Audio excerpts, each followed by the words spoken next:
témoignage que j'ai lu un jour, il y a bien des années, dans les pays de l'Est, quand les chrétiens étaient persécutés. On avait arrêté un pasteur. On a arrêté ce pasteur et puis là on l'a fait subir un interrogatoire. Il était devant les autorités. On lui disait: monsieur, vous êtes un terroriste. Vous avez des armes chez vous. Vous avez des bombes. Vous voulez faire du mal aux gens. Il lui disait: monsieur, je fais de mal à personne, je suis un pasteur, je prêche l'évangile.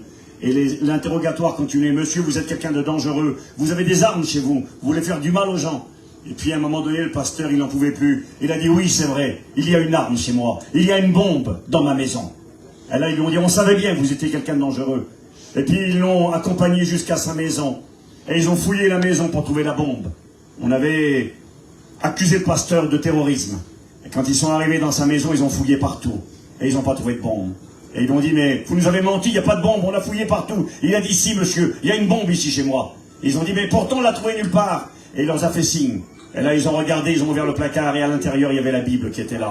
Et il a dit: là voilà mon arme, c'est une bombe, pas pour détruire, mais pour apporter la vie. Et ce soir je crois que ce livre, la parole qui est vivante et efficace, va apporter la vie. J'ai écouté le cantique qui était chanté tout à l'heure. J'ai dit à Michael, le frère, il a dit: ta parole me réconforte. Et je lui ai dit: c'est pas ça qu'il a dit exactement. Il a dit: ta parole, elle guérit.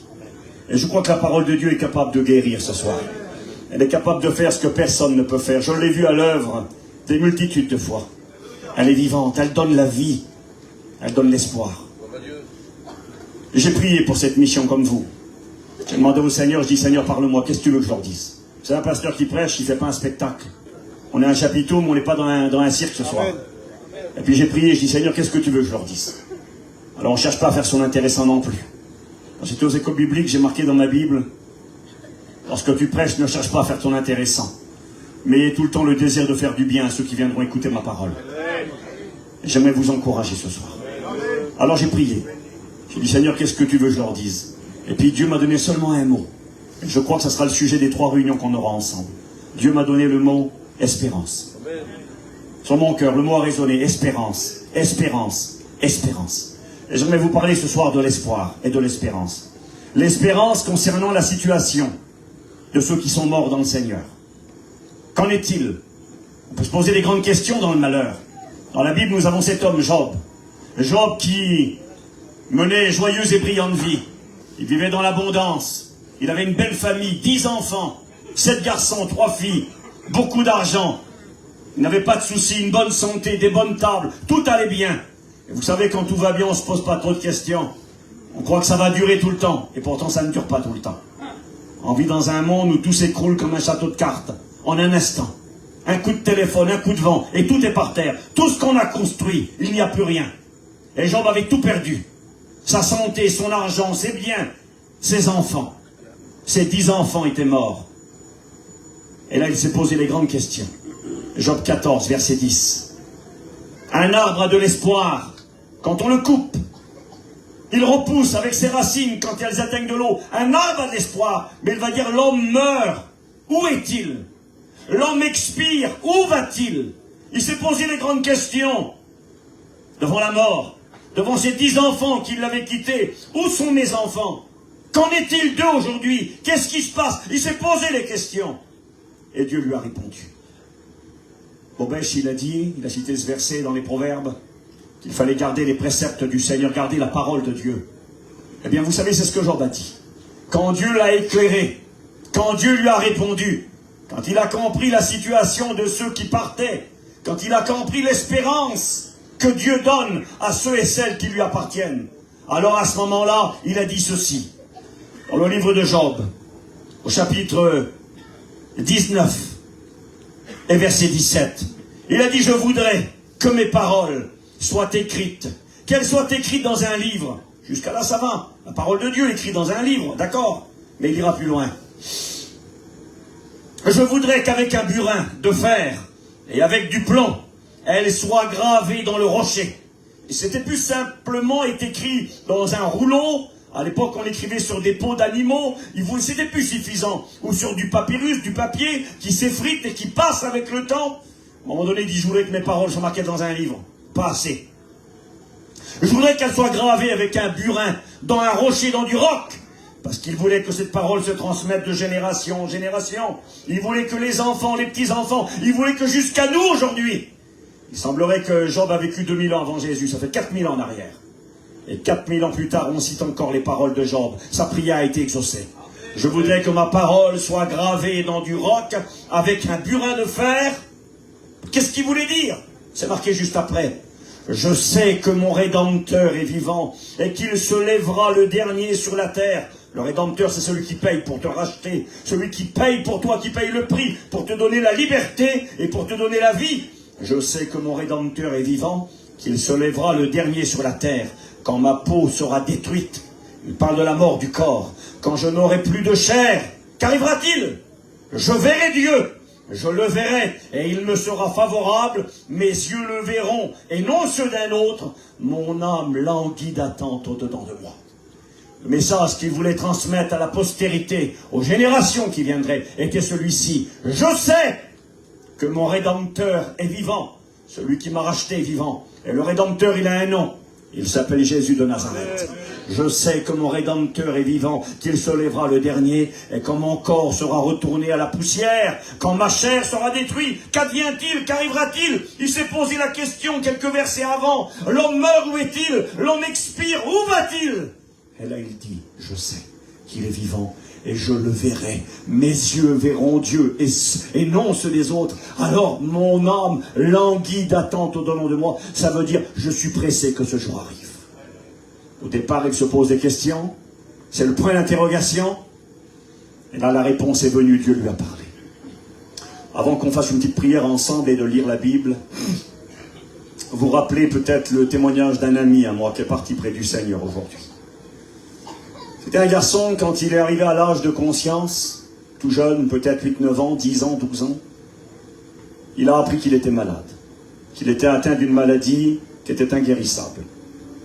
Et puis il a vite compris que les conséquences seraient terribles de cette maladie. À moins d'une guérison divine, il savait qu'il allait beaucoup souffrir, qu'il finirait dans un fauteuil roulant et qu'il mourrait très jeune. Pourquoi il le savait? Parce que son frère et sa sœur étaient atteints de la même maladie. Et les deux étaient partis de cette maladie.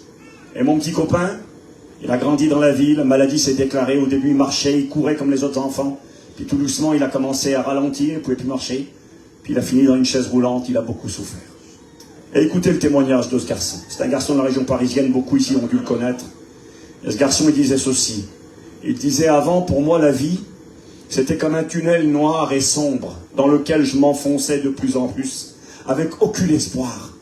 Il savait qu'il allait finir dans une chaise, il savait qu'il ne pourrait plus marcher, il savait qu'il allait beaucoup souffrir, il savait ce qui allait venir.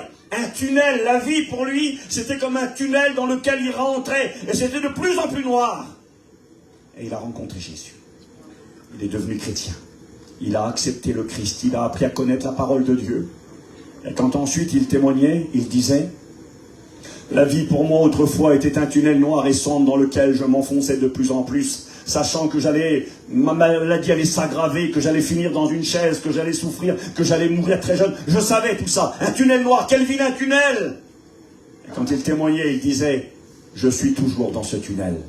Mais ce qui a changé, le tunnel avant il était noir, très noir et de plus en plus noir. Mais aujourd'hui, maintenant, au bout du tunnel là-bas, il y a une lumière qui brille. Et plus j'avance vers cette lumière. L'espoir était venu. La Bible déclare dans l'Épître aux Éphésiens, chapitre 1er, que nous étions autrefois sans espérance et sans Dieu dans le monde. Quand on ne connaît pas le Christ, quand on ne connaît pas la Bible, il n'y a pas d'espoir. La vie n'a pas de sens. Vivre pour quoi? Vivre pour qui? Acheter un terrain, une maison, gagner de l'argent, avoir une belle caravane, avoir une belle voiture, mais pourquoi? Attendre la maladie, attendre le deuil, finir au cimetière?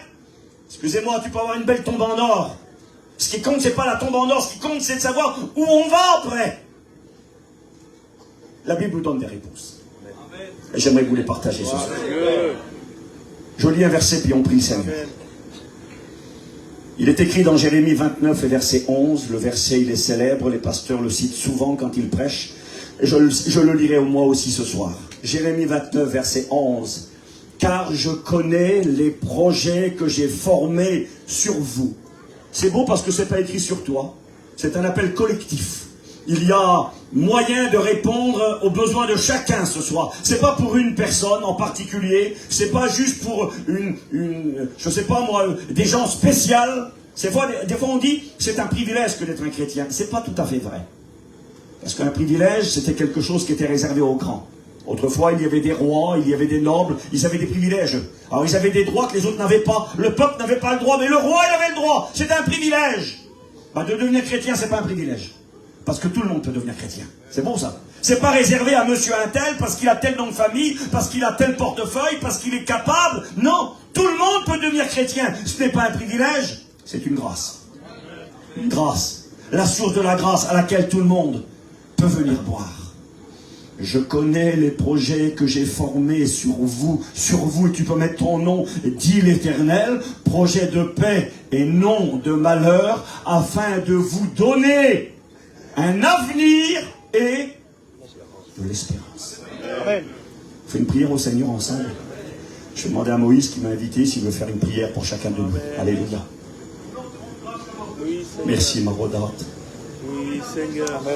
Alléluia.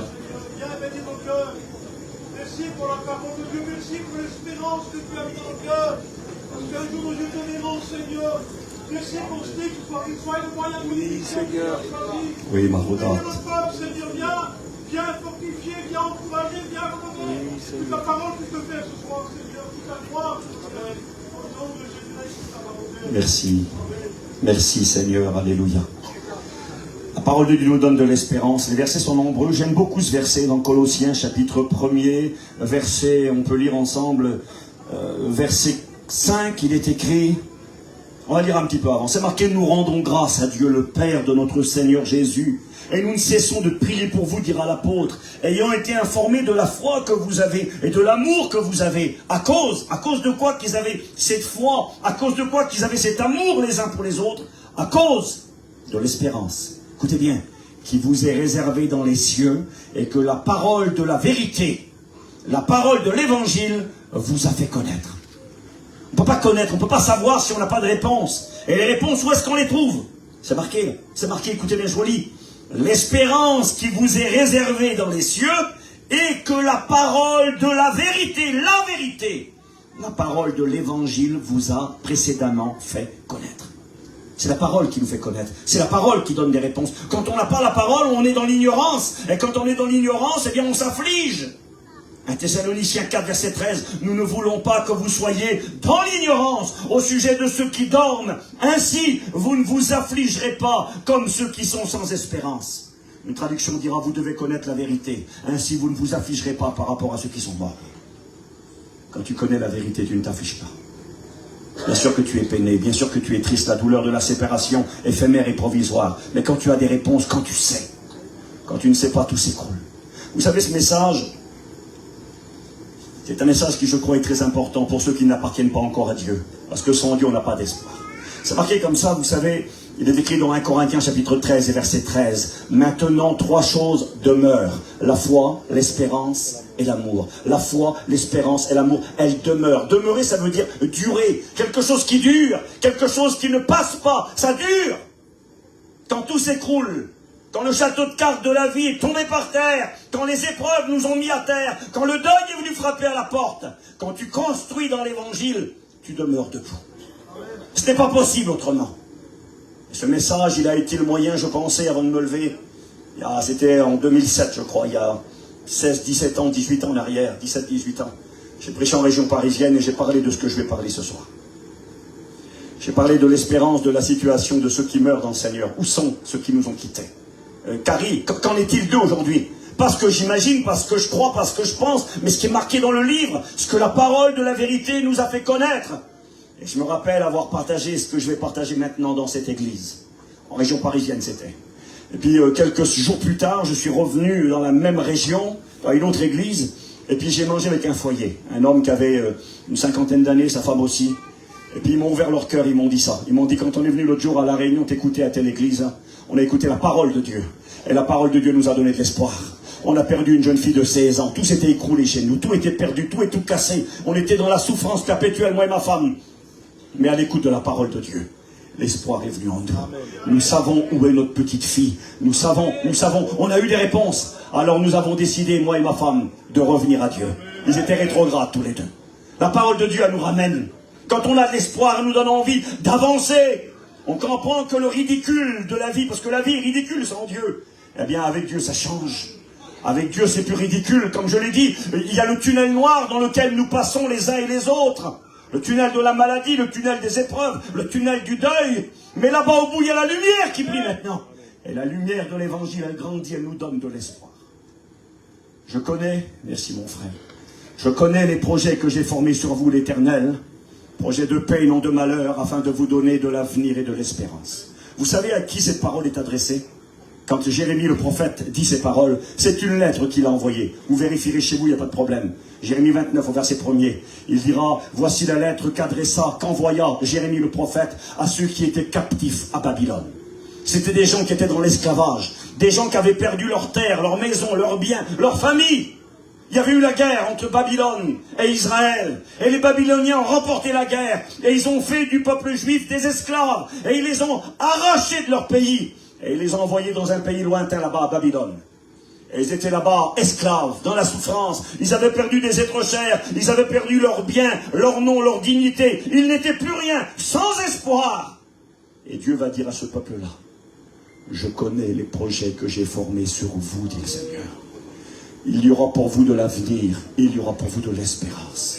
Il dit cette parole à des personnes qui pensaient que tout était fini, qui pensaient que c'était terminé, un trait était tracé, on disait c'est fini, il n'y a plus d'espoir, je ne me relèverai pas, je ne m'en sortirai plus, c'est terminé pour moi. Et Dieu dit ce n'est pas fini, avec moi il y a de l'espoir, avec moi il y a un avenir. Que Dieu soit béni et glorifié. Nous allons regarder le livre, parce que c'est le livre qui donne les réponses. Vous savez, on peut s'imaginer mille et une choses. On peut dire c'est comme ci, c'est comme ça. On peut écouter des gens expliquer des choses. Il y en a qui marchent par les visions, par les songes, des choses bizarres. Nous, on ne marche ni par les songes, ni par les visions. On marche par la parole de Dieu. Parce que ce qui est écrit, c'est vrai. Ce qui est écrit, c'est sûr. Regardez, j'aime bien ce verset qui parle de l'espérance.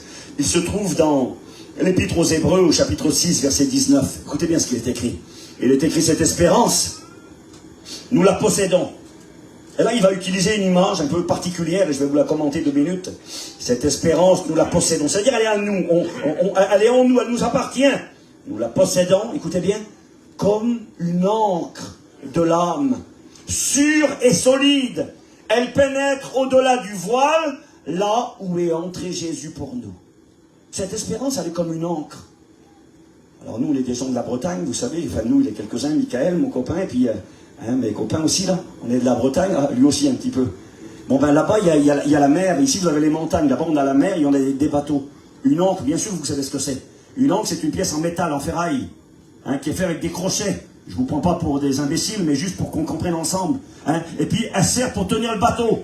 On la voit pas une ancre, elle est attachée au bout d'une corde, au bout d'une chaîne, et quand tu as un bateau, tu la jettes dans le fond de la mer. Et elle s'accroche dans le fond, là, à la roche, elle s'accroche dans le fond. Et puis quand la tempête se lève, le bateau il est là, on voit rien. La tempête se lève, le bateau il bouge à gauche, il bouge à droite. Tu dis, il va faire naufrage, il va se fracasser contre les rochers. Non, il y a l'encre qui est là-bas. On la voit pas, elle est dans le fond, personne ne la voit, mais elle est attachée, elle tient. Et c'est ce qui tient le bateau en sécurité. Quand on a Jésus, il y a une encre qui nous tient en sécurité. Ça ne veut pas dire qu'il n'y aura pas de tempête. Ça ne veut pas dire que des fois on n'aura pas peur dans le bateau parce qu'il bougera à gauche, à droite, le vent soufflera fort, mais tant qu'il y a l'encre, tant qu'on sait qu'on ne fera pas naufrage, on est accroché, il y a une encre. On la voit pas, elle est où? Elle est où l'encre? C'est marqué. Elle est l'autre côté là-bas, l'autre côté du voile, où Jésus est parti nous préparer une place. C'est notre espérance. Ce voile-là, c'est ce que nous ne voyons pas, on ne sait pas ce qu'il y a derrière, on n'y est jamais allé. Mais derrière, il y a ce voile qui nous donne de la sécurité, qui nous donne de la paix, qui nous donne la force de continuer, qui nous donne envie d'aimer Dieu, envie de servir Dieu, envie de travailler pour lui, sachant qu'on n'a pas beaucoup de temps. Je vous raconte ce petit témoignage, et on va lire la Bible. L'espérance et la paix que donne l'Écriture, les garanties de la Bible, font que même dans les moments les plus difficiles, le chrétien reste debout. Ça ne veut pas dire que des fois ça trempe pas un petit peu à l'intérieur, quand le bateau il est chaviré de gauche et de droite, on a un petit peu peur, mais quand on a l'encre de l'espérance, sûre et solide, on ne trempe pas. Je revenais, ça va peut-être vous faire rigoler un peu, mon but n'est pas là pourtant. Je revenais d'un voyage en Israël, en avion, et puis on arrive à Paris, à Charles de Gaulle, à l'aéroport, on va atterrir. Et au moment d'atterrir avec ce grand avion là, on va se poser, on voit le sol, ça y est, on est arrivé, on voit Paris, les lumières, on voit le goudron là par terre, on voit la piste d'atterrissage, on va se poser, et au moment où on va pour atterrir, on est à je sais pas moi, 30 mètres du sol, 50 mètres, on est arrivé, ça y est, on est arrivé chez nous. Et au moment où on va pour atterrir, l'avion il accélère, il met les gaz à repart. Et on avait des écrans devant nous qui nous permettaient de nous situer, savoir où est-ce qu'on était. Vous savez, quand on voyageait en avion, des fois, ça vous dit, vous êtes au-dessus de tel endroit. L'avion a accéléré, puis il est reparti. Et là, quand il est reparti, j'ai vu qu'on s'éloignait de Paris. On est retourné jusqu'à Reims, ça fait quand même une certaine distance. On est reparti. Et là, les gradiers, il y a eu une panique, et puis tout le monde, il y a eu une panique générale à l'intérieur de l'avion. Mais qu'est-ce qui se passe? On était arrivés, on voyait le sol, on y était. Qu'est-ce qui se passe? J'étais assis entre deux juifs, moi. À côté de moi, sur ma gauche, il y avait un juif religieux. Vous savez, les gens qui lisent la Torah, là, la parole de Dieu en hébreu, qui parlent l'hébreu, là, avec les grandes mèches. Un juif religieux, un jeune. Il avait 45 ans, 50 ans, un homme d'affaires. Un homme religieux, mais un homme d'affaires. Puis j'ai causé avec lui. Il m'a dit, un homme intelligent, il m'a dit, je vends des livres pour les universités en France. Alors le cerveau, 50 étages, religieux, puis un homme bien. Et à côté, c'était aussi un juif qui était à côté de moi, plus vieux, lui. Pas tellement religieux, il aimait bien boire un coup, il avait perdu sa compagne. Ils m'ont raconté leur vie un petit peu tous les deux. Et au moment où l'avion allait se poser, qu'il a accéléré, là ils ont commencé à parler tous les deux. Tout le monde a eu peur. Ils se dit, mais qu'est-ce qui se passe? Et ils ont pensé aux attentats qu'il y avait eu, vous savez, des tournements d'avion pour s'écraser. Ils ont pensé à ça. C'était pas logique qu'on était arrivé. Et le gardien il a dit, monsieur, je suis habitué à prendre l'avion. Il dit, je voyage dans le monde entier. Il dit, c'est pas normal ce qui nous arrive. On était arrivé. Pourquoi l'avion est reparti? Et une panique s'est installée à l'intérieur du bateau et tout le monde avait peur. Et quand j'ai vu la panique de ces deux hommes, j'ai voulu les rassurer avec la Bible. Alors j'ai regardé ces hommes et je leur ai dit, je joue pas au héros, j'en suis pas un, mais je suis un chrétien. Et je connais mon Dieu, j'ai la foi. Amen. Je sais comme Job que mon Rédempteur est vivant. Je sais qu'il m'a racheté, je sais que ma vie est dans ses mains. Et je sais ce qui se passe après. Je sais ce qu'il y a derrière le voile, parce que Jésus nous a révélé ce qu'il y avait derrière le voile. Alors j'ai voulu les rassurer, et je leur ai dit, je voyais surtout l'homme qui était croyant à côté de moi, juif religieux, juif pieux. Je lui ai dit, écoutez monsieur, nos vies sont dans les mains de Dieu. J'y arrivera ce qui arrivera, mais je dis combien même ça devrait finir aujourd'hui. Je dis, nos vies sont dans les mains de Dieu. Et je dis, Dieu est tout puissant. Et puis, j'ai vu que cet homme a commencé à avoir peur. C'est ce qu'il m'a dit. Il m'a dit, monsieur, vous me dites ça, vous. Mais il a dit, on ne sait pas ce qui se passe après. On ne sait pas ce qu'il y a après. J'ai vu que le religieux commençait à se poser des questions. Alors j'ai cherché vite fait dans mon esprit un passage de la Bible où j'aurais pu lui donner des réponses. Et là, je lui ai cité Job, justement. Je lui ai dit, monsieur, Job n'a-t-il pas dit, mon Rédempteur est vivant, quand mon corps sera détruit, quand ma chair sera détruite, et mon corps retourné à la poussière, alors mes yeux verront Dieu, il me sera favorable, mon âme languit d'attente au-dedans de moi. Je suis pressé, je lui ai dit, n'est-il pas écrit cela dans le livre de Job? C'est ce qu'il m'a répondu, un juif pieux. Il m'a dit, monsieur, il dit, Job, on n'est même pas sûr s'il existait. Seigneur, le pieux, il n'était plus pieux du tout. Il croyait même plus dans le livre de Job, il croyait plus dans la Bible, il croyait plus rien, et il était terrorisé. Alors là, je ne vous parle pas de l'autre qui était à côté. Lui, c'était la panique totale. Et puis enfin bref, tout le monde avait peur, et l'avion s'est posé quelques minutes plus tard. Il y avait un problème avec l'aile de l'avion qui nous avait empêché d'atterrir. Il y avait quand même un problème. Et là, quand on s'est posé, eh bien, j'ai vu ces gens soulagés. Mais j'ai constaté que la religion, devant la mort, elle tremble. Même les gens les plus religieux, vous savez, qui prient toute la journée devant le mur, là, et puis qu'on imagine que c'est des super spirituels.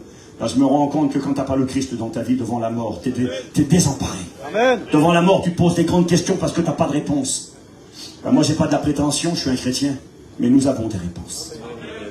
Qu'advient-il? L'espérance de la situation de ceux qui nous quittent dans le Seigneur. Qu'advient-il pour eux quand ils rendent leur dernier souffle? Quand ils s'éteignent, que se passe-t-il? Est-ce que c'est fini? Est-ce qu'on remballe tout et terminé? L'affaire est classée? C'est terminé? Que dit la Bible? Nous allons lire les Écritures ensemble. J'ai marqué ces versets de la Bible qui sont pour nous des garanties. Vous savez, la foi vient de ce qu'on entend, et ce qu'on entend vient de la parole de Dieu. Romains 10, verset 17. C'est quelque chose de sûr, la foi. La foi n'est pas un peut-être. La foi est une ferme assurance des choses qu'on espère, une démonstration des choses que l'on ne voit pas. C'est une certitude. La première chose que j'aimerais vous dire, mes amis, écoutez-moi bien. Vous pourrez peut-être penser de nous ce que vous voulez, de ce que les chrétiens disent, mais il n'y a que les chrétiens qui peuvent dire cela. Il n'y a que l'évangile qui nous donne ses garanties, il n'y a que le Christ qui nous donne ses certitudes. Un chrétien, écoutez-moi bien, ça ne meurt pas. Un chrétien, ça ne meurt pas. Ah bon? Que dit la Bible? Jésus a dit, Jean 11, verset 25. Jésus lui dit, je suis la résurrection et la vie.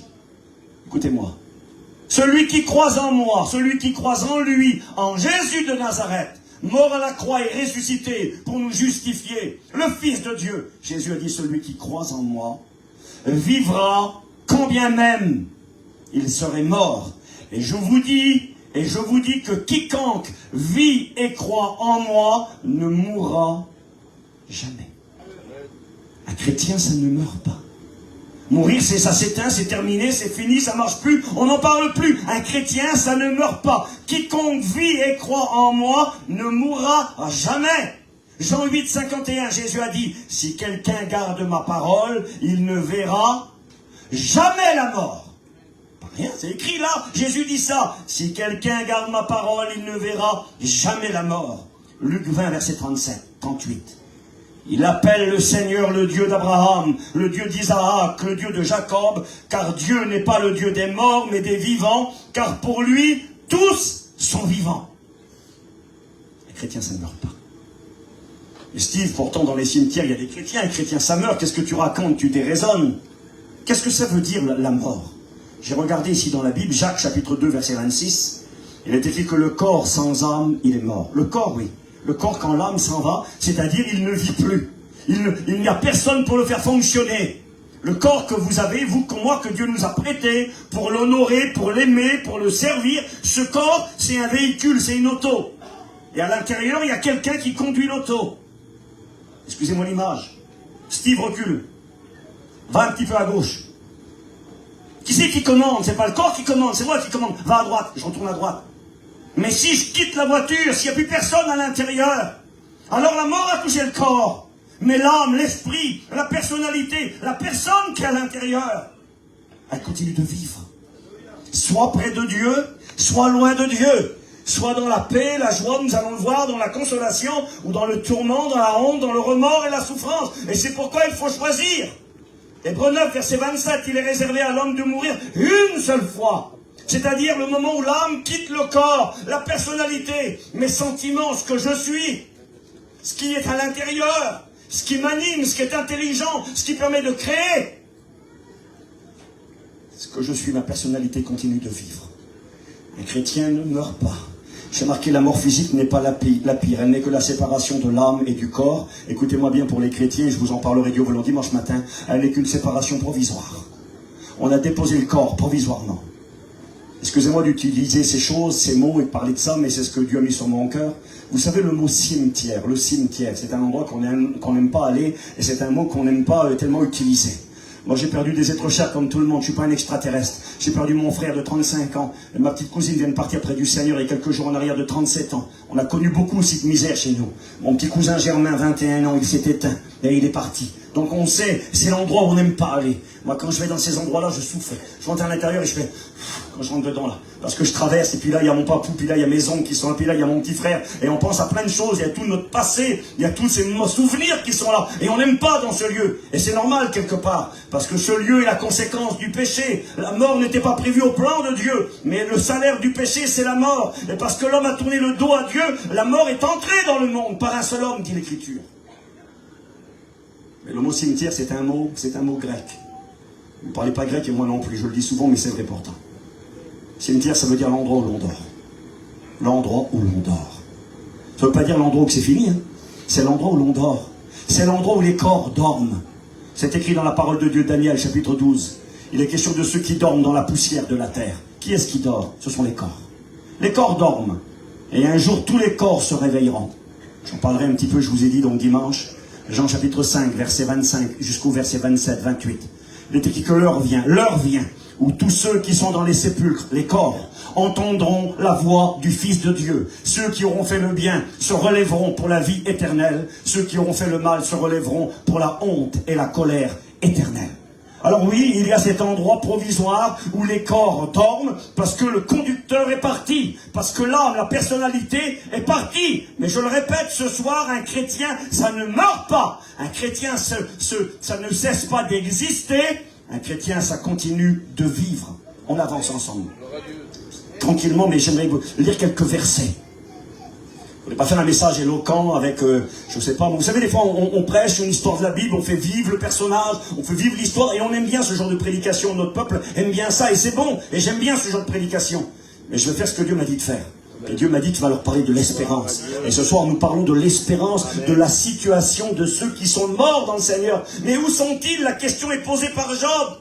Qu'en est-il d'eux? Où sont-ils? Que deviennent-ils? Bien déjà, la Bible nous donne une réponse. Steve, sache que celui qui est mort en moi, oui, le corps est dans l'endroit où l'on dort, mais cette personne n'est plus là. Elle continue de vivre, elle est vivante. Mais où est-elle?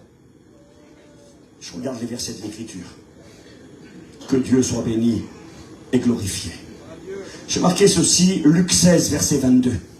Je vous l'ai dit, Paul l'a dit, il a dit la parole de la vérité qui vous a révélé, qui vous a fait connaître. C'est ce qui nous donne des réponses. Nous ne sommes pas dans l'ignorance. Ainsi, nous n'allons pas nous affliger comme ceux qui sont sans espérance. Luc 16, verset 22. Il est écrit, le pauvre mourut. C'était un croyant, un enfant de Dieu. Aujourd'hui, on dirait un chrétien. Le pauvre mourut et fut porté par des anges, dans la présence d'Abraham. Et il est écrit au verset 25 qu'il était dans ce lieu, dans la présence d'Abraham. Pourquoi le mot est utilisé, la présence d'Abraham? Parce que cet homme, c'est un juif. Et de dire qu'il était avec Abraham, ça voulait dire qu'il était dans l'endroit où on est avec Dieu. Parce que Abraham, c'est l'ami de Dieu. Abraham, c'est celui qui était le serviteur de Dieu, le patriarche. Et de dire qu'il est Abraham, ça veut dire qu'il est avec Dieu. Et là, il est écrit, il est ici, maintenant, il est ici, consolé. Et ça, je crois que c'est quelque chose qui est important. Savoir que ceux qui nous ont quittés continuent de vivre, ceux qui meurent dans le Seigneur, mais savoir qu'ils sont consolés. Alors, je regardais tout à l'heure, être consolé, ça veut dire réconforter, ça veut dire soulager. C'est une satisfaction, c'est une joie, c'est un poids qui est enlevé. Quand tu es consolé, tu as souffert, tu as pleuré, tu as une épaule sur laquelle tu peux t'appuyer, et cette épaule, ça va te faire du bien. Ça va enlever l'amertume, ça va enlever la souffrance, ça va enlever la peine, ça va te consoler, ça va te réconforter, ça va te fortifier. C'est exactement ce que vivent ceux qui nous ont quittés. Ils sont dans un état de consolation. Ils sont dans un état de réconfort. L'épaule sur laquelle ils peuvent s'appuyer, c'est l'épaule du Christ. L'épaule de Jésus, on va le lire ensemble. Ils peuvent s'appuyer sur lui. Que Dieu soit béni et glorifié. Regardez ce petit verset. Il est écrit dans la Bible, dans Éphésiens chapitre 1er, verset 20, que Jésus, aujourd'hui, il est assis à droite du trône de Dieu. Il est assis sur un trône. Il est le Christ. Il a retrouvé la place qu'il occupait avant de venir sur la terre.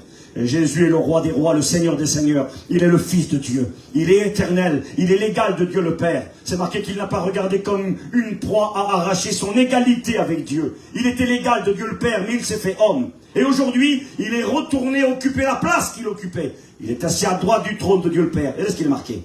Éphésiens 1, 20. Il est assis à la droite dans les lieux célestes. D'accord. Acte 7, 25. Lorsque Étienne, le diacre de l'église de Jérusalem, sera mis à mort à cause de sa foi. Parce qu'il aimait Jésus, on va le tuer à coups de pierre. Et au moment où il va rencontrer la mort, au moment où il va quitter cette terre, il est écrit que son visage était semblable à celui d'un ange, tellement que la paix était grande. Et qu'a-t-il vu? Il est écrit qu'à un moment donné, devant ses bourreaux qui lui jetaient des pierres et qui allaient le tuer, il est écrit qu'il a levé les yeux vers le ciel, et qu'il a vu le ciel ouvert, et que là, dans le ciel, il a vu Jésus. Écoutez-moi, il a vu Jésus. Il allait quitter la terre. Oh, béni soit Dieu. Des anges viennent chercher ceux qui partent. Dans le Seigneur, nous l'avons lu. Et ils l'emmènent dans un endroit de consolation, de réconfort, où on enlève les peines, que c'est beau. Et là, il est écrit que lorsque Étienne va quitter la terre, et avant de partir, il va dire ce qu'il voit. Acte 7, 55. Mais Étienne, rempli du Saint-Esprit, et fixant les regards vers le ciel, vit la gloire de Dieu et Jésus debout à la droite de Dieu. Alors ça m'intéresse, moi. Dans l'Éphésiens, il est écrit que Jésus est assis à droite, et puis là, il est écrit que Jésus est debout. Alors, il est assis ou il est debout? Alors, ça veut dire que, ce petit verset, pour moi, c'est simple. Jésus est bien assis à la droite du trône de Dieu. Il attend que Dieu fasse de ses ennemis son marchepied, mais quand Étienne le voit debout, c'est une manière de rappeler que quand on quitte la terre, quand un chrétien quitte la terre, quand le petit diacre de l'église de Jérusalem quitte la terre, il est écrit que Jésus est là debout pour le recevoir. C'est beau, Jésus se lève. Amen. Peut-on se lever pour le petit diacre de l'église? Excusez-moi quand je dis petit. Parce que parfois, certains méprisent les fonctions qu'on peut avoir. On peut se dire, oui, mais pour l'apôtre Pierre, peut-être que Jésus va se lever. Pour l'apôtre Jean, pour les grands hommes de Dieu. Mais pour le diacre de l'Église, quand il quitte la terre, Jésus se lève pour le recevoir. Béni soit Dieu pour les anges. Béni soit Dieu pour le Christ qui se lève. Où va-t-on? Où vont ceux qui nous ont quittés? Où vont leur âme, leur esprit, leur vraie personnalité qui est consolée et qui est vivante? Eh bien, ils vont dans un endroit qui se nomme le paradis. C'est marqué dans Luc 23, 43. Jésus répondit aux brigands repentant, « Je te le dis en vérité, aujourd'hui tu seras avec moi dans le paradis. » Le paradis, mais qu'est-ce que c'est? Le mot paradis, c'est une allusion à un jardin. Jésus, c'est un juif, il parle araméen ou hébreu, et quand il dit aux brigands, tu seras avec moi au paradis, il n'a pas utilisé exactement le mot paradis. Le texte grec dit le mot paradissos, c'est-à-dire un jardin. Quand il a dit le paradis, ça voulait dire le jardin d'Éden. Tu seras avec moi aujourd'hui dans le jardin d'Éden. Il y a un jardin d'Éden dans le ciel. Il y a eu le jardin d'Éden sur la terre, dans lequel vivaient Adam et Ève, et dont ils ont été chassés à cause du péché. Mais il y a un jardin dans le ciel. C'est marqué où? C'est marqué dans Ézéchiel 28, verset 13. Et Dieu parle à l'ennemi de nos âmes, à Satan, et lui dit, tu étais en Éden, tu étais dans le jardin de Dieu, tu mettais le sceau à la perfection. Il y a un jardin d'Éden, le jardin qui entoure le palais du roi. Et c'est un endroit de repos et de consolation. Ça veut dire le jardin des délices. Et l'apôtre Paul a eu le privilège d'aller au paradis. Moi, je ne suis pas allé au paradis. Je ne sais pas comment c'est là-haut. Mais la Bible nous parle d'un homme qui est allé dans ce lieu. Regardez ce qu'il est écrit. C'est écrit dans 2 Corinthiens 12, verset 4. Paul va dire, je connais un homme il y a 14 ans de cela. Est-ce dans son corps ou hors de son corps, je le sais. Il parle de lui. Et par humilité, il parle de lui en disant, je connais un homme, mais c'est de lui qu'il parle. Et il va dire ceci. Il fut enlevé dans le paradis. Le mot paradis est mentionné 3 fois dans la Bible. C'est marqué dans Apocalypse 2,7, à celui qui vaincra, je donnerai à manger de l'arbre de vie qui est dans le paradis. Mais là, il va dire ceci. Je connais un homme qui fut enlevé. Le mot enlevé, c'est le mot harpazo, arraché, enlevé. C'est le mot qui est utilisé pour l'enlèvement de l'Église. Je connais un homme qui fut enlevé dans le paradis. Et il entendit. Il ne va même pas parler de ce qu'il voit. Il va parler de ce qu'il a entendu. Il a entendu des choses dans ce lieu. Et il est écrit ceci.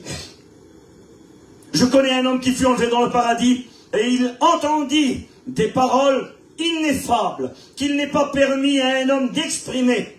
J'ai marqué Paul y est allé. Et quand il est revenu et qu'il a fallu expliquer le paradis, vous savez qu'est-ce qu'il a dit?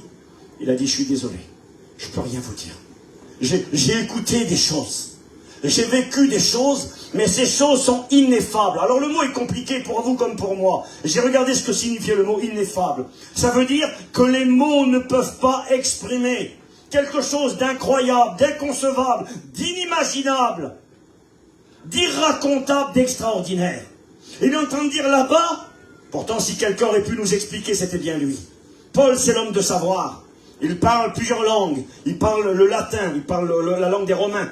Il parle l'hébreu, il parle le grec, il a lu plein de livres, il avait un grand savoir. Même les rois de l'époque, un jour vont lui dire, le roi Agrippa lui dira, Paul, ton grand savoir te fait déraisonner. Traduction du texte, tu as lu beaucoup de livres. Il connaissait plein de choses, il pouvait parler de tout. Il avait voyagé dans le monde entier de l'époque. Il aurait pu dire le paradis, c'est comme la mer, c'est comme, je sais pas, les montagnes en Suisse. Il aurait pu chercher des exemples. Il va dire, je m'excuse. Je connais un homme qui a été au paradis. Cet homme, c'est moi. Et Dieu m'a fait une grâce extraordinaire. Je comprends pourquoi Paul n'avait pas peur de la mort. Il savait ce qu'il y avait derrière le voile. Il avait vu ce qu'il y avait là où l'encre était attachée. Il y était allé. Et il va dire, je suis désolé. Certains diront, Steve, on n'est pas avancé. Si, on est avancé. On est avancé parce que c'est une manière de dire, c'est tellement beau après. C'est tellement grand que rien ne peut le comparer sur la terre. Aucune image, aucune illustration. Des fois, on essaye avec nos paroles d'encourager les gens. C'est beau, c'est grand, c'est merveilleux. Le texte dit ineffable, qui veut dire incroyable, inexplicable, inconcevable, inimaginable, extraordinaire. Il n'y a rien qui peut l'expliquer, rien qui peut l'exprimer. Quand Paul parlera de la situation de ceux qui quittent la terre, écoutez ce qu'il dira. Philippiens chapitre 1, verset 21. Car Christ est ma vie. Christ est ma vie. Et la mort m'est un gain, un bénéfice. Je suis pressé des deux côtés. Pourquoi disait-il ça? Parce qu'il va dire, je ne sais pas ce que je dois choisir. Est-ce que je veux rester en vie sur la terre pour prêcher l'évangile, pour annoncer la parole de Dieu, ou est-ce que je préférais partir Il va dire, je suis pressé des deux côtés, mais j'ai le désir de m'en aller et d'être avec le Christ. D'être avec le Christ. Ce qui, écoutez bien, ce qui de beaucoup est le meilleur. Paul, explique-moi. Steve, excuse-moi, je ne peux pas t'expliquer. Je ne peux pas te parler ni en latin, ni en hébreu, ni en grec. Je ne peux pas te parler des montagnes que j'ai visitées, des courants d'eau, des rivières, de la mer, des poissons, de la nature. Je ne peux pas parce que c'est trop petit. Mais ce que je peux te dire, c'est que c'est le meilleur. Il n'y a rien de plus beau, il n'y a rien de plus grand. Vous savez, sur la terre, parfois, ils sont à compter, c'est vrai. Mais parfois, il arrive qu'on a des bons moments sur la terre. C'est vrai, ça arrive. Une naissance, avec le respect que j'ai pour chacun. Un heureux événement. Un petit garçon, une petite fille qui vient naître dans un foyer. Je me souviens de mes enfants quand je suis allé à l'hôpital, et puis je les ai vus, mon petit garçon quand il est né, mes petites filles quand elles sont arrivées. C'était un jour de bonheur, ça. C'est marqué dans la Bible, au jour du bonheur, réjouis-toi. Puis au jour du malheur, réfléchis. Mais il y a des petits jours de bonheur, ils ne sont pas nombreux, mais ils existent. Je sais pas, moi, la joie avec sa petite famille, et puis les choses simples, sans parler des choses extraordinaires. Vous savez ce qui me réjouit aujourd'hui, moi? Je suis pas Job, j'ai pas eu les tribulations de Job, mais j'ai eu ma part d'épreuves. J'ai connu la souffrance dans mon corps, j'ai connu la séparation d'être cher, j'ai connu les difficultés familiales, et puis j'ai pleuré, puis j'ai eu des moments difficiles, et puis aujourd'hui, j'ai appris à apprécier les petites choses. Paul, il va dire, j'ai appris à être content dans l'état où je me trouve. C'est pas facile d'apprendre. Hein. J'ai appris à vivre dans l'abondance et dans la disette. Il faut dire, mais qu'est-ce qu'il raconte? C'est pas dur de vivre dans l'abondance. C'est facile quand tout va bien. Ben, il va dire, non, j'ai appris. Même là, on a besoin d'apprendre. Parce que des fois, quand tout va bien, on ne le voit même pas. C'est quand tout va mal qu'on voit qu'on était bien. C'est quand il nous manque quelque chose qu'on apprend la valeur de ce que l'on avait avant. Aujourd'hui, j'ai appris des choses de la vie avec les temps, avec la formation, avec l'école, de la misère et de la souffrance. J'ai appris que de me lever le matin. Et puis de prendre un petit déjeuner inutile avec mon petit, puis ma femme et mes petits. Là. Tu mets un bout de pain sous la table, et puis un petit bol de café, de chocolat, puis je suis avec eux, et je les regarde, et puis je suis content. Ça, c'est des jours de bonheur. Le petit bonheur simple de la vie, là. Et avec ceux que tu aimes. Tu regardes autour de toi, tu as 10 francs dans ta poche, tu n'as pas trop de problèmes, pas trop de bobos, personne à l'hôpital. Seigneur, je te rends grâce, t'es merveilleux. Merci. Est-ce qu'il y a de plus beau sur la terre? Je ne parle pas de manger un bout de pain simplement avec sa famille, ce qui est déjà quand même très très grand. Il y a eu une naissance, je ne sais pas moi, un mariage. Quand je me suis marié avec la femme que j'aime, en restant encore une fois raisonnable, je l'aimais, et puis on a fondé un foyer dans le Seigneur. Ça a été des belles journées, ça, dans ma vie. Et le Seigneur me dit, par la parole de Dieu, il me dit, tu sais Steve, les plus beaux moments que tu as passés sur la terre, mets-les devant tes yeux. Et tu vois Steve, ça, une comparaison de ce qui t'attend. Quand tu vas quitter la terre, là, quand tu vas fermer tes yeux, tu vas continuer de vivre. Il y a des anges qui vont venir te chercher. Et puis moi, Jésus, je vais me lever pour t'accueillir et te recevoir. Et puis tu vas venir avec moi. Et je te promets, Steve, tu vas gagner. Christ est ma vie, la mort est un gain. La mort qui est la reine des épouvantes, qui terrorise le monde, qui fait trembler les plus grands et les plus forts. Pour le petit chrétien, quand il quitte la terre parce qu'il appartient en Christ, et parce que le Rédempteur est vivant, il sait que quand il quitte la terre, il continue de vivre et il va gagner. Ça va être un bénéfice, ce sera quelque chose de plus, ce sera le meilleur. J'avance vite parce que j'ai pas envie de... J'ai écrit plein de choses, je ne dirai pas tout ce que j'ai marqué. J'ai noté dans ce lieu, et là c'est un verset qui est complètement bizarre, excusez-moi, j'ai pas d'autres mots, je voulais dire un verset qui était fou, ça n'existe pas un verset fou. Apocalypse 14, verset 13. Écoutez ce que, jusqu'à où va nous dire la Bible. Qu'en est-il de ceux qui nous ont quittés? Ils vivent, Steve, ils sont vivants, oui. T'inquiète pas, ils sont avec moi. Et je vais te dire quelque chose. Ceux qui nous ont quittés, la Bible m'y autorise. Parce que c'est le meilleur, c'est le meilleur. Pour rien au monde, ils ne voudraient revenir en arrière. Rien. On ne va pas être pire que ce que l'on a eu. Je ne vais pas donner quelque chose pour avoir pire. Hein, c'est ma femme qui me disait, on ne va pas donner ça pour avoir pire. Non, ça ne sera pas pire. C'est le meilleur. Et ceux qui nous ont devancés, qui sont avec le Christ, qui sont dans sa présence à lui, pour rien, et je m'excuse pour ceux qui sont là, et pour ceux qui restent, eh bien, pour rien au monde nous voudrait revenir. S'il pouvait nous parler, il dirait, mais j'y gagne, je suis dans le meilleur. Je suis avec lui. Regardez ce que Paul dira. Non, le verset tout de suite que je voulais lire. Apocalypse 14, verset 13. J'entendis du ciel une voix qui disait. Elle vient pas de la terre, cette voix. Elle vient du ciel. Parce qu'il n'y a que quelqu'un du ciel qui peut nous révéler cela. Qu'en est-il? J'entendis une voix du ciel qui disait, écris. Écris quoi? Heureux. Heureux les morts qui meurent dans le Seigneur dès à présent. Comment ça, ils sont heureux? Oui, c'est marqué. Ils sont heureux, pas possible. Je sais pas comment vous dites, vous, nous, on dit vers nous quand quelqu'un est parti, quand on parle de lui, des fois on ne veut pas dire son nom, on dit, tu sais bien, le pauvre malheureux. Le pauvre malheureux, mais si c'est un chrétien, c'est pas le pauvre malheureux. C'est marqué dans la Bible, heureux. Le mot, c'est le mot makarios, la bénédiction, la béatitude, au plus haut niveau. Sur la terre, il y a des moments bénis. Alors tout à l'heure, excusez-moi, j'étais un peu terre à terre. J'ai parlé d'une naissance, j'ai parlé d'un mariage. Et les plus beaux moments que j'ai passés, moi, sur la terre, je m'en souviens. Je sais c'est où. C'était dans une cellule de prison. Dans une cellule de prison, peut-on passer un bon moment? Et en plus, la plus vilaine des cellules où j'ai été, un matelas avait été brûlé, elle était toute noire, je suis rentré dedans, j'ai dit à mon oncle, j'ai dit on reste pas ici, regarde l'état, ça a été brûlé, c'est vilain, c'est sale. Et mon oncle m'a dit, Steve, tu sais, elle est pas belle cette cellule, mais elle est bénie par Dieu. Il venait de rencontrer Dieu, lui. Alors je lui ai dit, écoute, je sais pas si elle est bénie par Dieu, mais on reste pas ici. Et c'est là que Dieu m'attendait. Je me rappelle quand je l'ai rencontré. Ça a été les plus beaux moments de ma vie. Dans la cellule la plus sale, la plus vilaine, mais quand l'Esprit de Dieu, quand la lumière de Dieu, quand celui qui rend libre les captifs est venu me rendre libre, quand il m'a baptisé dans le Saint-Esprit, quand il m'a montré mon cœur. Alors j'ai pleuré au départ, j'ai été triste. Hein. J'ai vu mon péché, ma saleté, ma pourriture, ce que j'étais vraiment, le mal que j'avais fait. Et là j'ai pleuré sur mon péché, sur ma misère. J'ai demandé pardon au Christ, j'avais 19 ans.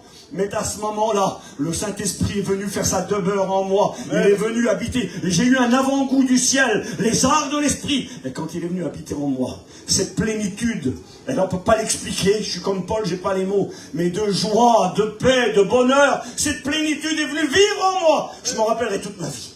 Seigneur Jésus-Christ, je pleurais pas, mais là je pleurais. Je pleurais au début de tristesse, mais après je pleurais de joie, des larmes de joie qui coulaient. Cet amour qu'on ne peut pas expliquer. Cette vie nouvelle, ce cœur nouveau. Je me rappelle, la présence de Dieu était tellement forte que je voulais que Dieu me laisse tranquille. Ça a été les plus beaux moments de ma vie. Dans la présence de Dieu, par le Saint-Esprit.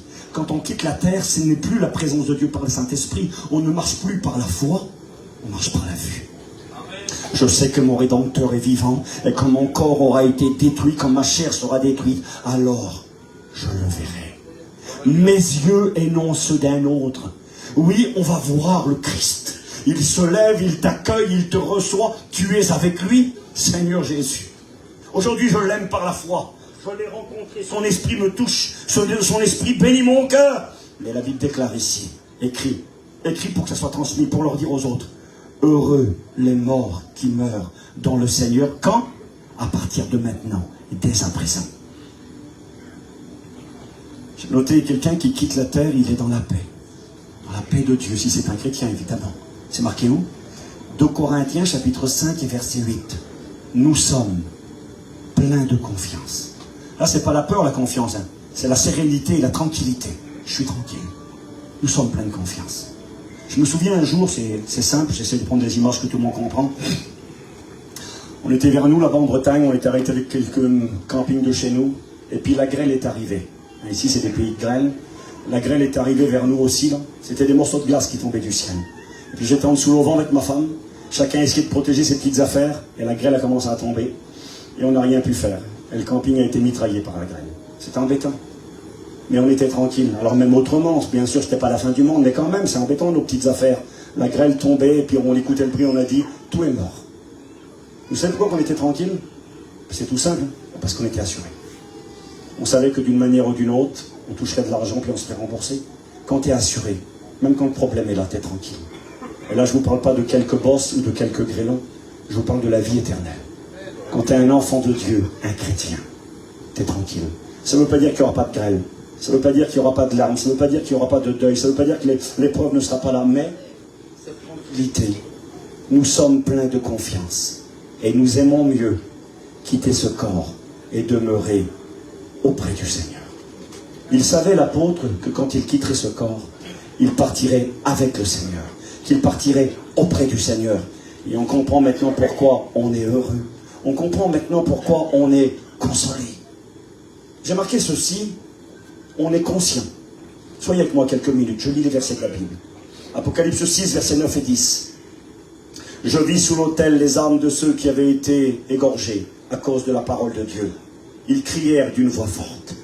Nous voyons des gens conscients, des gens qui se rappellent, qui ont la mémoire intacte. Jusqu'à quand? Ça, c'est des gens qui vont passer dans le feu de l'épreuve après l'enlèvement de l'Église et qui diront au Seigneur, jusqu'à quand tarderas-tu à tirer vengeance de ceux qui ont versé notre sang? Ils se rappellent de ce qu'on leur a fait, la mémoire est intacte, ils sont pleinement conscients et ils peuvent dialoguer et parler.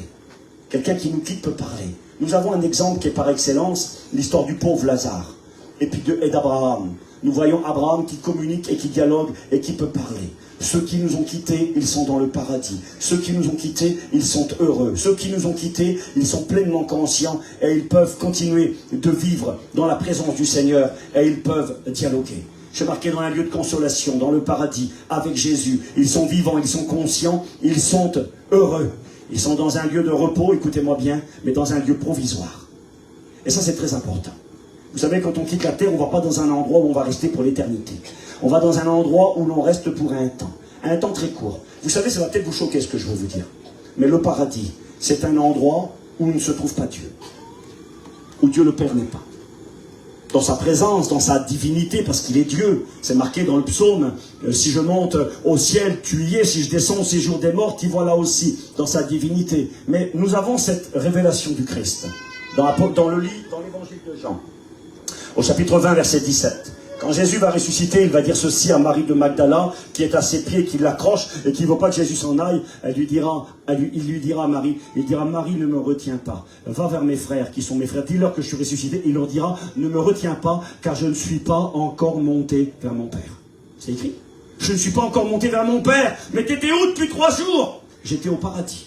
Le paradis est un endroit provisoire. Je vous l'ai dit, c'est le jardin qui est autour du palais. Mais dans le palais, il y a Dieu le Père. Et Jésus attend et fait attendre ces gens-là. Il fait attendre ceux qui meurent. Ils sont avec le Christ, ils sont heureux, ils sont consolés. C'est le meilleur. Rien sur la terre ne peut être comparé à ce que vivent ceux qui nous ont devancés.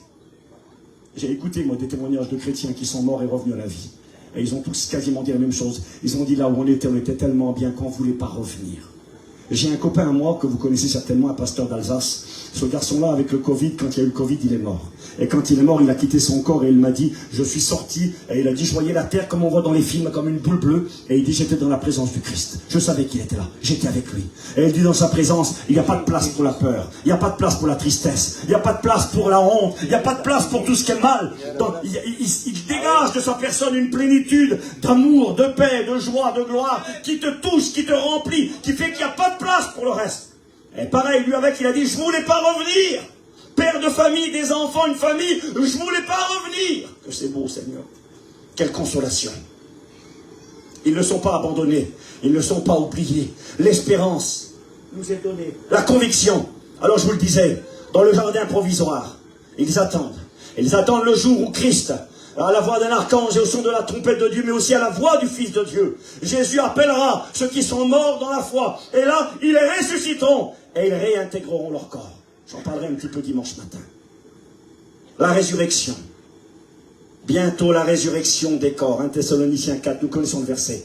Un signal donné à la voix d'un archange au son de la trompette de Dieu. Les morts en Christ ressusciteront premièrement. Et nous, les vivants qui seront restés, nous partirons avec eux à la rencontre du Seigneur dans les airs. Consolez-vous les uns les autres par ces paroles, dira l'apôtre. Nous avons des garanties. Ils nous attendent.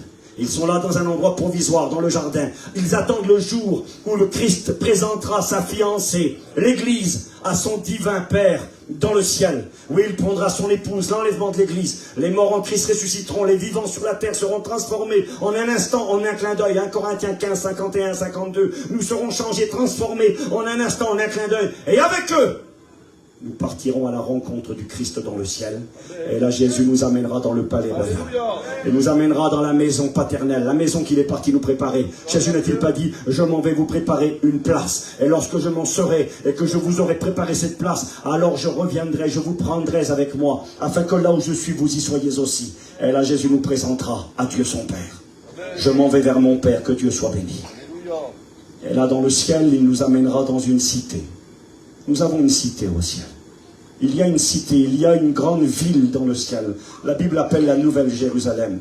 Philippiens 3, verset 20. Notre cité à nous est dans les cieux, d'où nous attendons aussi comme sauveur le Seigneur Jésus-Christ, qui transformera notre corps d'humiliation. Hébreux 11, 16. Il leur a préparé une cité. Hébreux 11, 10. La cité au solide fondement, celle dont Dieu est l'architecte. Il y a une ville là-haut. Le pavé par terre, là, le sol, c'est pas de la boue, c'est pas de la paille, c'est de l'or. Parce que l'or, ça vaut rien là-haut. Sur la terre, les gens se tuent pour l'or, les gens vivent pour l'or. Le prix de l'or a flambé parce que c'est des valeurs sûres sur la terre, alors que pourtant c'est des valeurs éphémères. Là-haut dans le ciel, l'or ne vaut rien. Le sol, c'est de l'or, les portes, c'est des perles, et il y a cette grande ville que Dieu a créée. C'est pourquoi nous ne devons pas oublier. Je ne voudrais pas exhorter, j'encourage, mais ne quand même pas oublier que nous sommes des étrangers, des voyageurs sur la terre. C'est pas chez nous ici. Moi, c'est pas chez moi ici. Des fois, vous savez, on rigole ou alors on se donne des noms pour savoir qui est qui. On m'appelle Steve de la Bretagne. Moi, je suis pas de la Bretagne, je suis du ciel. Je suis un citoyen du ciel. Moi, j'habite le ciel. Ma maison, c'est dans le ciel. Moi, j'ai pas de maison, j'en ai pas besoin. Parce que ma maison, à moi, elle est dans le ciel. Vous comprenez ça? J'ai rien contre ceux qui ont des maisons. Mais même si tu as la plus belle des maisons, c'est que de passage. Les grands palais, les grands châteaux des rois de France, c'est ce que vous voulez. Aujourd'hui, c'est des ruines, c'est des musées. Autrefois, il y avait la vie à l'intérieur. Autrefois, des gens y ont vécu, s'y sont attachés. Mais ils ont quitté. Ils ont quitté les maisons de la terre, qui sont des maisons éphémères et provisoires. Que Dieu nous bénisse. J'avance vite, je vais bientôt terminer, pardon. J'ai noté ceci sur mes petites feuilles, je ne dirai pas tout ce que j'ai écrit. Oui, il y a une cité dans le ciel qui nous attend. Et dans cette cité que Jésus est parti nous préparer et construire, un homme a dit cela. Ça ne vient pas de moi, mais c'est bon. Il disait, Jésus, pour créer le monde tel qu'on le connaît aujourd'hui, est bien plus beau qu'aujourd'hui parce que le péché a déformé la création. Eh bien, il lui a fallu 6 jours. En 6 jours, Dieu a remis la création en ordre. Dieu dit que la lumière soit, la lumière fut. Dieu dit qu'il y a une séparation entre les eaux d'en haut et les eaux d'en bas. Et Dieu va remettre de l'ordre dans la création, nous l'avons appris. Et Dieu va créer la vie, les animaux, les plantes, etc. C'est extraordinaire. En 6 jours, tel que nous le connaissons, et je vous le dis, plus beau que ce que nous le connaissons. Et ce frère disait, si en 6 jours Dieu a créé un monde si beau et si magnifique, je ne peux pas imaginer ce qu'il a été capable de faire en 2000 ans. Ça fait 2000 ans qu'il est parti. Imaginez ce qu'il a été capable de faire. Je te donne 6 jours pour faire quelque chose, tu sors la création, tu sors les montagnes de la Suisse, tu sors les rivières, les cours d'eau, les lacs, les mers, je sais pas moi, tout ce qu'il y a de beau sous la terre. Tu dis c'est pas possible. On regarde des fois des émissions à la télévision, on dit c'est pas vrai que c'est beau, c'est pas vrai que c'est grand comme ça, alors qu'on connaît rien du tout. En 6 jours. Et le Seigneur te dit, ben moi j'ai mis 2000 ans pour te faire cette cité là-haut. À mon avis, je pense que ça sera pas mal du tout. Ça, c'est le programme, c'est l'avenir qui nous attend. Déjà, maintenant, tout de suite, aujourd'hui. Ils sont heureux, ils sont consolés, ils sont avec le Seigneur. Ils sont dans le meilleur des anges, sont venus les prendre. Ils sont avec le Christ, ils sont dans un bénéfice. C'est extraordinaire. Ils sont heureux. Ils sont dans la paix et la consolation. Mais très bientôt, ils vont sortir des tombeaux. Ils ressusciteront. Et là, ils partiront avec le Christ dans le ciel, présentés à Dieu le Père. Ensuite, ils iront dans la cité céleste. Et le programme continue encore, c'est pas fini. Je ne fais qu'un survol. Dans ce ciel, il y aura une grande fête. Dans cette cité céleste, il y aura une grande fête. La Bible appelle ceci le festin de l'agneau, les noces de l'agneau. Vous lirez chez vous Apocalypse 19, versets 7 à 10. On n'a pas le temps de lire. Réjouissez-vous, soyez transportés d'allégresse, car les noces de l'agneau sont venues. Et il a été donné à son épouse de se préparer d'un fin lin blanc pur. Et c'est écrit que lorsque Jean va voir les noces de l'agneau dans le ciel, une fête, un mariage, une réjouissance, un nouveau départ. Parce qu'un mariage, c'est un départ. Le Christ et son épouse, l'Église. L'Église, c'est qui? Ce sont tous les chrétiens et les chrétiennes qui ont dit oui au Seigneur, qui sont nés de Dieu, qui ont fait la paix avec lui. Et là, pour l'éternité, il est écrit qu'il y aura, ça commencera par une grande fête, les noces de l'agneau. Lorsque Jean a vu les noces de l'agneau, Dieu lui a donné la grâce de voir les noces de l'agneau. Il a vu l'épouse, il a vu l'église, il a vu les croyants de tous les temps, il a vu le Christ glorifié. Il a vu là toute cette scène grandiose. Quand il a vu cela, il est écrit qu'il est tombé au pied de l'ange qui lui avait montré ces choses. Et il a voulu adorer l'ange. L'ange lui a dit, lève-toi, qu'est-ce que tu fais? Je suis ton compagnon de service, ne fais pas cela. Excusez-moi ce que je vais dire. Il semblerait que Jean avait perdu la raison. C'était tellement grand ce qu'il a vu là, qu'il a eu envie de se prosterner et il a eu envie d'adorer. Je crois que cette fête, il ne faut pas la louper. Le Christ, ensuite, j'ai quasiment fini. C'est ça l'avenir qui nous est donné. La lumière qui brille au bout du tunnel. Tu es peut-être dans le tunnel aujourd'hui, le tunnel noir de l'épreuve, le tunnel noir des pourquoi et des comment, le tunnel noir de la maladie. Et puis il y a plein de questions qui sont là. Mais je te le promets, la lumière, elle est là. Et puis plus les années passent, plus on avance dans le temps, plus la lumière s'approche de nous. Vous qui n'êtes pas chrétien, vous ne comprenez peut-être pas ce que je vous dis. Parce que vous, c'est les ténèbres, et vous vous enfoncez dans le désespoir, dans le ridicule. Tout s'écroule, ta santé s'en va, ceux que tu aimes s'en vont, et puis tu perds tout, et tu te rends compte que la vie, eh ben, c'est une illusion, c'est absurde, ça n'a pas de sens, ça n'a pas de but, c'est les ténèbres, et les ténèbres, et les ténèbres. Et pour le chrétien, on avance, oh, il y a des moments ténébreux, mais il y a la lumière, et la lumière. Nous avons des réponses pour aujourd'hui, nous avons de la consolation pour aujourd'hui, mais nous savons qu'il y a un programme, nous savons qu'il y a un avenir. Les chrétiens ressusciteront avec le Christ dans la gloire. Il y aura les noces de l'agneau. Ils verront cette belle cité qu'il nous a préparée. La Bible déclare qu'ensuite j'ai fini. Le Christ reviendra sur cette terre régner. J'ai fait un message, je ne le prêcherai pas ici, on n'aura pas le temps. L'espérance terrestre. Il y a une espérance terrestre. Elle est provisoire, certes. Elle ne durera pas éternellement. Mais le Seigneur va tirer vengeance. Il ne peut pas partir vaincu. Vous savez, sur la terre, le Christ a porté la couronne d'épines. On l'a recouvert de crachats, on l'a méprisé, on l'a pris pour rien. Le Christ va revenir bientôt sur cette terre. Il ne sera plus recouvert de crachats. Il ne sera plus monté sur un anon. Il ne sera plus monté monté sur une croix. Il ne sera plus recouvert de crachats dans l'ignominie et la honte. Quand le Christ revient, il est rempli de force semblable à un guerrier. Il est écrit qu'il est monté cette fois-ci sur un cheval de guerre, un cheval blanc, un nom sur sa cuisse et sur son front, roi des rois, seigneur des seigneurs. Une épée sort de sa bouche. Il ne porte plus la couronne d'épines. Il est recouvert de plusieurs diadèmes parce qu'il est le roi des rois. Et le Christ pose ses pieds sur la montagne des Oliviers, en face de Jérusalem. Zacharie chapitre 14, Actes des Apôtres chapitre 1er, Apocalypse 19. Il vient et il règne. Il est le roi des rois. Vient-il tout seul? Non, il n'est pas seul. Il est écrit que les armées qui sont dans les cieux le suivent. Mais qui est cette armée? Cette armée est revêtue de fin lin blanc pur. C'est marqué le fin lin blanc pur, c'est le vêtement de l'Église. C'est écrit l'Éternel mon Dieu viendra et tous ses saints seront avec lui. Le Christ revient avec tous nos bien-aimés qui nous ont devancés. Nous sommes avec eux. Et nous revenons ensemble.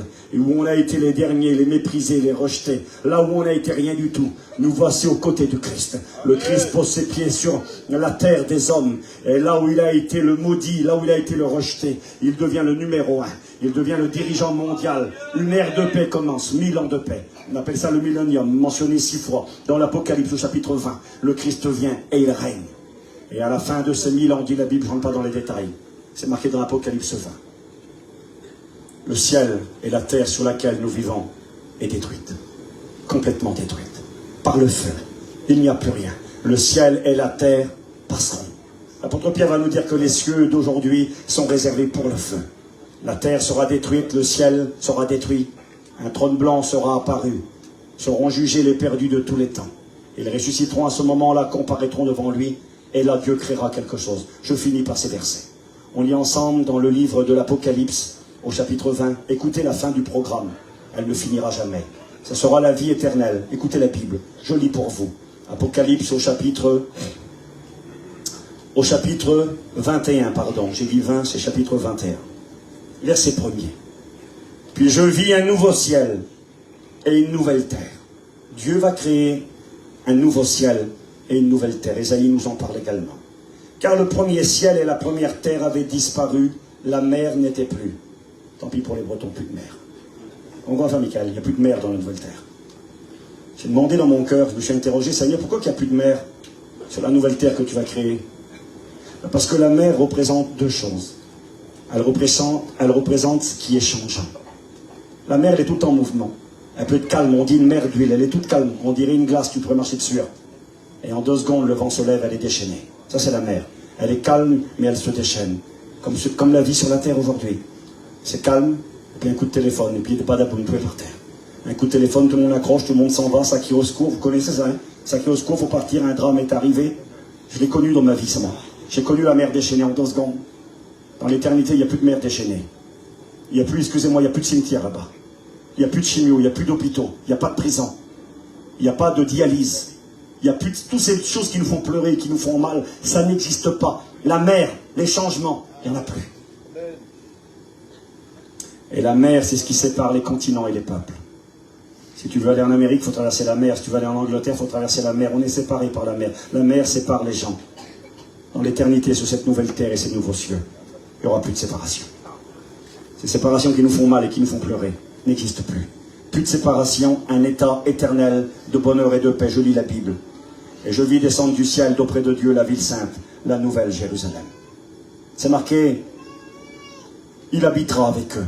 Écoutez bien, ils seront son peuple. Et Dieu lui-même sera avec eux. Mets ton nom ce soir si tu es chrétien.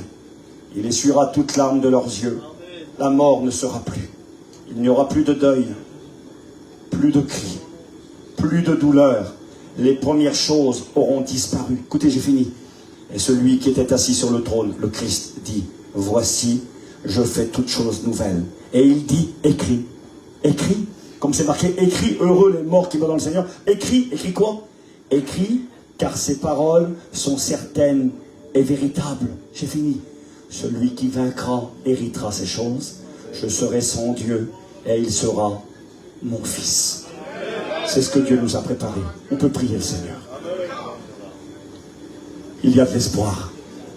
Même si le tunnel est noir, même si le bateau est chaviré, même si les vagues sont fortes et que le vent souffle fort et que tu as peur, n'oublie pas, l'encre de ton âme, c'est ton espérance. Et elle t'attache.